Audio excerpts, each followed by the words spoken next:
जिस समय कोई समस्या जन्म लेती है, उसके साथ ही उसका समाधान भी जन्म लेता है।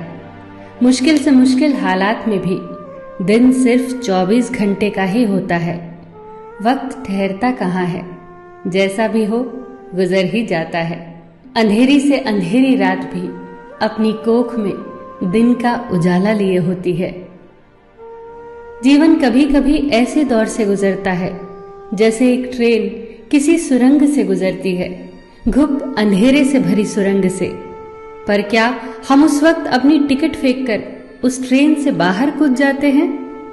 नहीं, क्योंकि हमें यकीन होता है कि ट्रेन का चालक हमें सुरक्षित रूप से उस सुरंग से बाहर ले जाएगा। जिंदगी की ट्रेन भी जब दुखों और मुसीबतों की सुरंग से गुजर रही हो, चारों ओर अंधेरा दिख रहा हो, तभी तो जरूरत होती है उस भरोसे की, जिंदगी के ड्राइवर पर भरोसे की, जो पार ले ही जाएगा। बस याद रखना कि कभी कभी सुरंग बहुत छोटी होती है और कभी कभी बहुत बड़ी, पर आखिरकार ये है तो एक सुरंग ही, जिसके दूसरी ओर उजाला ही उजाला है।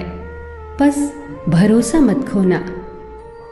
शाखाएं अगर रही तो पत्ते भी आएंगे, ये दिन बुरे हैं तो क्या हुआ, अच्छे भी आएंगे। एक घर में 5 दिए जल रहे थे। एक दिन पहले दिए ने कहा, इतना जलकर भी मेरी रोशनी की कोई कद्र नहीं, आज मैं सबके लिए व्यर्थ हूं। इससे तो बेहतर है कि मैं बुझ जाऊं। ये कहकर वो दिया बुझ गया। जानते हो वो दिया कौन था? वो दिया था उत्साह का प्रतीक। उसे देखकर दूसरे दिए ने कहा, जो शांति का प्रतीक था, मुझे भी बुझ ही जाना चाहिए। मैं निरंतर दुनिया को शांति की रोशनी दे रहा हूं, पर फिर भी लोग हिंसा करते हैं। ये कहकर वो दिया भी बुझ गया। तीसरा दिया, जो भाईचारे का दिया था, वो भी उन्हें देखकर बुझ गया। अब न उत्साह था, न शांति, न भाईचारा। तो ऐसे में चौथा दिया, जो एकता का प्रतीक था, वो भला कैसे जला रहता? वो भी आखिरकार बुझ ही गया।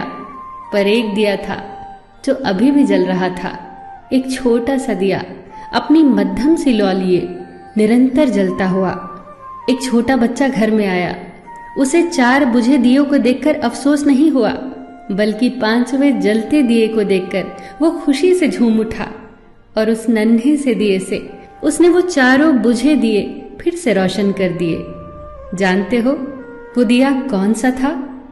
वो दिया था उम्मीद का दिया, आशा का दिया। उम्मीद वक्त का बहुत बड़ा सहारा है उम्मीद तो हर लहर किनारा है। मुश्किल वक्त में अगर किसी चीज की बहुत जरूरत है तो वो है उम्मीद की, आशा की, सहयोग की, एक दूसरे के साथ मिलकर खड़े होने के एहसास की। बात उन दिनों की है जब द्वितीय विश्व युद्ध चल रहा था। जर्मनी के बम वर्षकों का खौफ सब तरफ था। लंदन में दूध की एक लंबी लाइन लगी थी। दूध बांट रहे व्यक्ति ने कहा, केवल एक ही बोतल बाकी है, बचे हुए लोग कल आए। आखिर में दूध की बोतल जिस व्यक्ति के हाथ आई, उसके ठीक पीछे एक महिला खड़ी थी, जिसकी गोद में एक छोटा सा बच्चा था।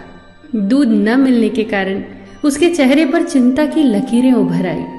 पर ये क्या, दूध बांटने वाले व्यक्ति ने दूध की बोतल उसके हाथों में दे दी। वो चौंकी। हुआ यूं कि उसके आगे खड़ा व्यक्ति पंक्ति से हट गया, जिसके कारण दूध की बोतल उस औरत को मिल गई। लाइन में खड़े सभी लोग उस व्यक्ति के लिए जोर जोर से तालियां बजाने लगे। उस व्यक्ति ने उस औरत के पास जाकर इतना ही कहा, आपका बच्चा बहुत प्यारा है, ये इंग्लैंड का भविष्य है, इसकी परवरिश बहुत अच्छे से करना। जब इस घटना की खबर war time prime minister Winston Churchill को लगी तो उनके चेहरे पर चमक आ गई। जर्मनी के जबरदस्त हमलों की विभीषिका से उत्पन्न चिंता से उभर कर वो बोले, अब हिटलर को संदेश भेज दो। ब्रिटेन की जीत को अब कोई नहीं रोक सकता, क्योंकि यहाँ के लोग देश पर मंडरा रहे भयंकर संकट के समय भी अपना निजी हित भूलकर देश के बारे में सोचते हैं। चर्चिल का यह विश्वास सत्य सिद्ध हुआ। ब्रिटेन विश्व युद्ध में विजेता बनकर उभरा। यह विश्वास आया कहां से? ये आत्मबल आया कहां से? आप ही सोचिए।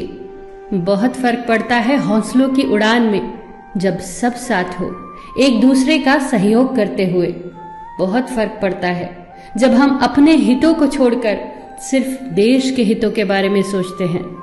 बहुत फर्क पड़ता है जब हम एक की ताकत को पहचान कर एक एक रेशा जुड़कर न टूटने वाली मजबूत रस्सी का निर्माण करते हैं। बहुत फर्क पड़ता है, हर छोटी से छोटी सकारात्मक चीज से बहुत फर्क पड़ता है। फिर मिलेंगे दोस्तों अगली वीडियो के साथ। तब तक के लिए अपना ख्याल रखना और हमेशा मुस्कुराते रहना।